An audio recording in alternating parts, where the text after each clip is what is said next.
I am a 36 years old female, and I have always been into jewelry. I used to own a variety of jewelry sets, but due to unfortunate circumstances, most of them had to go so I could afford rent after I lost my job. My husband never got lucky to land a job since 2013. Thankfully now I have a stable job that gets us by from month to month. I also kept one set of jewelry which is the most valuable whether momentarily and / or sentimentally, since it's part of family heirloom. The set includes a pair of earrings, a bracelet and a necklace. All gold material, and again they are worth decent amount of money.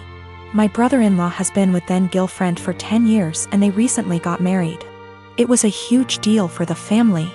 My husband wanted to get them a decent wedding gift and tried borrowing money from friends and neighbors but got turned down. He kept stressing out about it for weeks, and just the other day, the wedding was days prior and the groom and bride are off to their honeymoon, I discovered that my jewelry set was gone. I freaked after my husband nonchalantly said he gifted it to his brother's wife as a wedding gift. I was fuming. I asked how could he, and he replied that he had no money and nothing of value to give the newlyweds, and besides that set has been sitting in the closet since July 2019 and I never wore any piece of it, so he figured I'd forgotten about it, but he said he'll figure a way to pay me or get me a similar one once he starts working, but I very loudly told him absolutely not and gave him 3 days. Just 3 days to return the set or I'll stop paying for everything in the apartment. He looked puzzled like he couldn't believe I was serious. He said he doesn't want to cause an issue, but I said it's already there, and if he doesn't want issues all he has to do is contact his brother or his wife and retrieve the set or go get it himself. He tried to twist the argument and offer the same solutions as mentioned above, but I refused. I said I just want my set back and he has 3 days only. He kept talking about how tasteless and disrespectful it'd be for him to retrieve a wedding gift, and said this will damage his relationship with his brother and family, and also how impossible it was to retrieve the set in 3 days, when the couple are on their honeymoon in another country. He said I was financially abusing him by threatening to stop paying for anything knowing I'm the breadwinner. Also, he refused to give me their new contact info to retrieve the set myself. My son is almost 17. This Christmas we bought him an expensive computer gaming chair, as he plays a lot of online multiplayer shooters. My son has some anger issues, which he's currently in therapy for, and these shooters tend to bring out his temper more than normal. However, for the past few months he's been keeping it together well, so I figured the chair might be a fair present. I was wrong, because the day after Christmas he was gaming, started to have bad luck. He was losing his patience. This culminated in him screaming insults and then picking up his chair and slamming it into the ground, breaking the back of it. After talking him down, we had a very serious conversation about him no longer being allowed to play multiplayer games while under my roof until his therapist feels comfortable with his progress, talked about coping mechanisms, etc. However, I made it very clear this was unacceptable and he would be grounded. We've had these heart-to-hearts many times, so it's not like every time he has an outburst I'm making light of it. It's a serious issue and treated like such. However, when he came to me later that day and told me he'd like me to replace the chair because it was a gift, he really liked it and it would only be fair, the frustration, disbelief and disappointment in his behavior boiled over and I started laughing hysterically. As in a full laughing fit, barely able to breathe or talk. The more he'd plead his case, the harder I'd laugh. Repeatedly asking him how it was fair in his mind to have me replace a gift I paid for that he broke in anger. This obviously pissed him off more, which led to him getting emotional, but I just couldn't seem to stop myself. I tried walking out of the room and asking him to drop it, but every time he'd say, "But I need a chair," or "What am I supposed to do now?" I'd laugh again. I tried explaining that I'm not laughing at his feelings. I'm laughing at how absurd it is for him as a teenager to expect me to replace he can't be bothered to treat with respect, and then whine about it when he broke it. He's still pissed about it, and feels slighted. I feel bad for laughing, and honestly wonder if I had some sort of mini stress break myself. Because it's never happened before and I couldn't seem to stop. But at the same time, I stand by the fact that his request was ridiculous enough to make most people want to laugh. My mother is disabled due to a neurological disease. She was diagnosed in her late 30s, and I remember that she was sick and needed help. I used to really look up to her as a supermom who could overcome any obstacle. That was until my father died. My father died over 10 years ago when I was still in high school. At that time my brother and I lived with my parents. I got a job when I was in high school after he left, cleaning the house, mowing the grass, buying food with money from work, paying bills when I could, the minimum wage is low, and cooking dinner for my mom and myself almost every night. My brother was rarely at home, except to sleep or because he needed money. Over the years, my brother has been in and out of prison dozens and dozens of times for everything from drunk driving to drug possession to stealing from our mother to assault. He is currently incarcerated. No one mentions him or expects anything of him, except my mother who, in violation of a court order for her own protection that she herself asked for, sends him money and speaks to him weekly as well as sends letters. Back to my father's death, a 7-month bout with illness.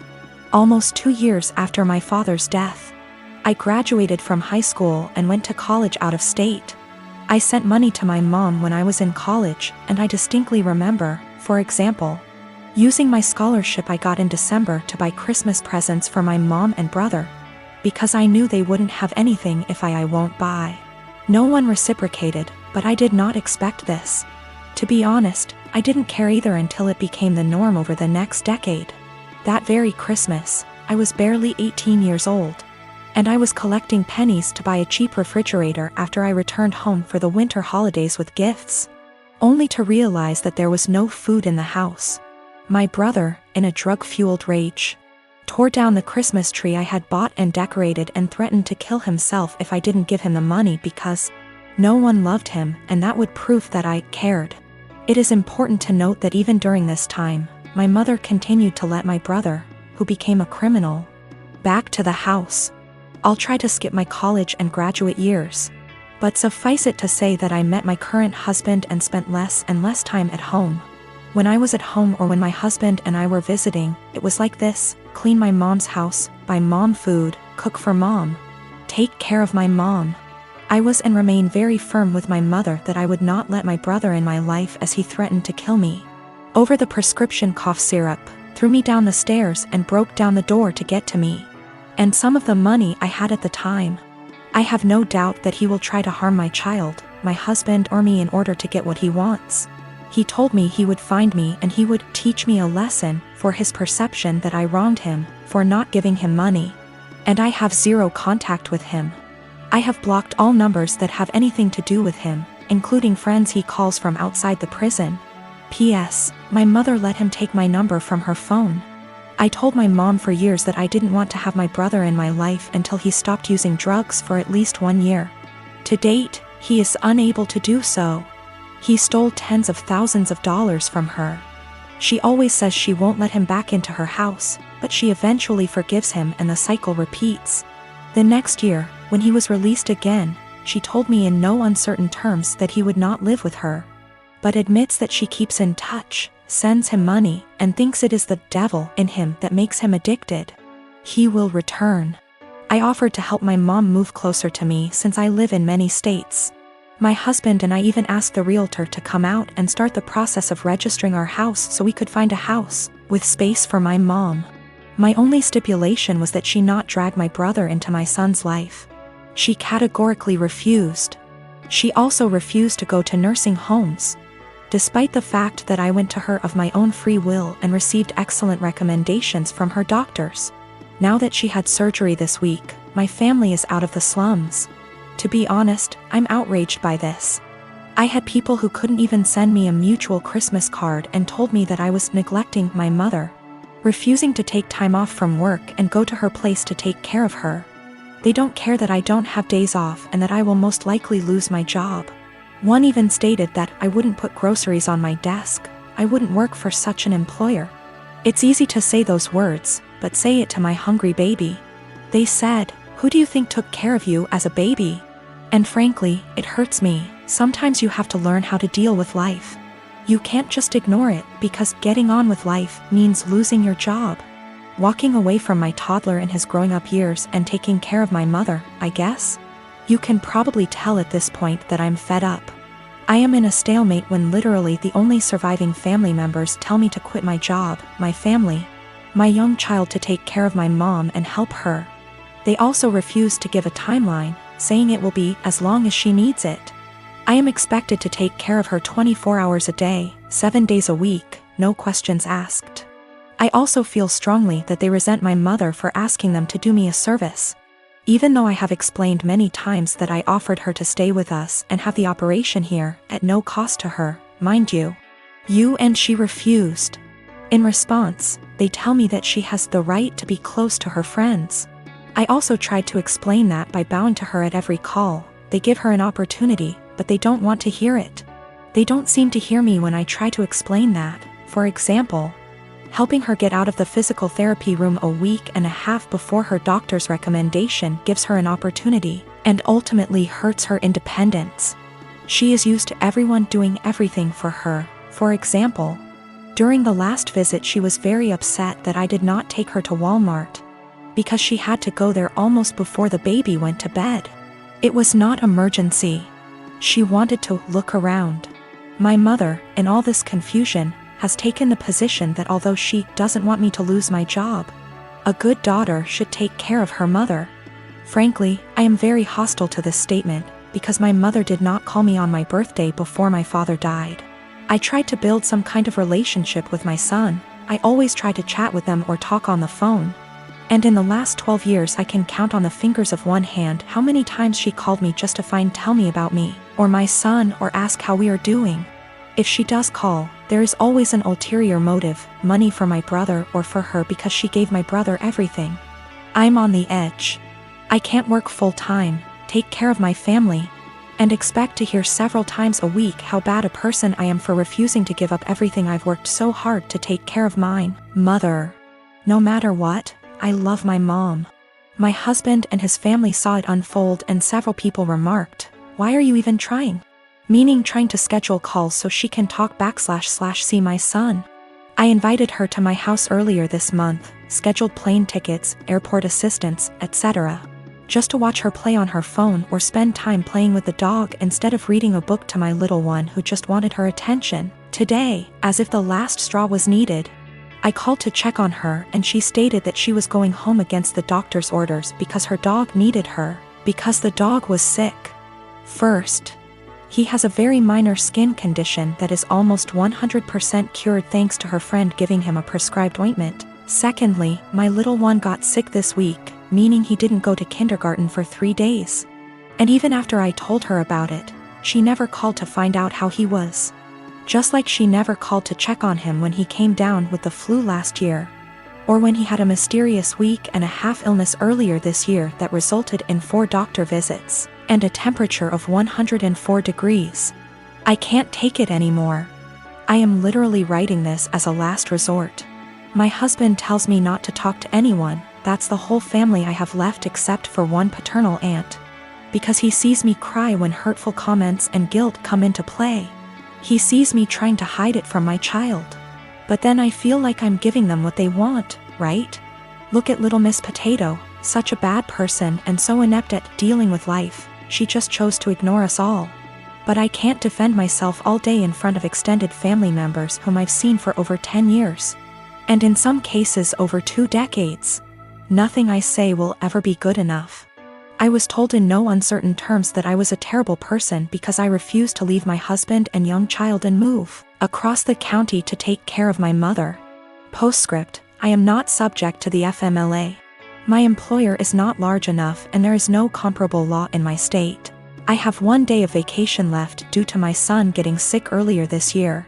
My husband gets almost 3 times as many days off, so took many more days to take care of him. In general, I do not want to lose my job or look for another one. It's a good job, it's just limited to a small company. She refused to move in with me. Either my husband and I are building a mother-in-law, or we are moving to a bigger house, any aid agency or nursing home. She hesitates about allowing housework, but contradicts herself on the matter, telling me that Susie can help her if she needs anything, or that she has friends she can call, or, more often than not, she does well and can take care of herself. She wants help, but only when she wants it and only on her own terms. She told me that she would not end her relationship with my brother. I managed to get her to agree to a consultation after my brother attacked her, stole her car and pawned all her appliances. She moved to a domestic violence shelter but declined to press charges.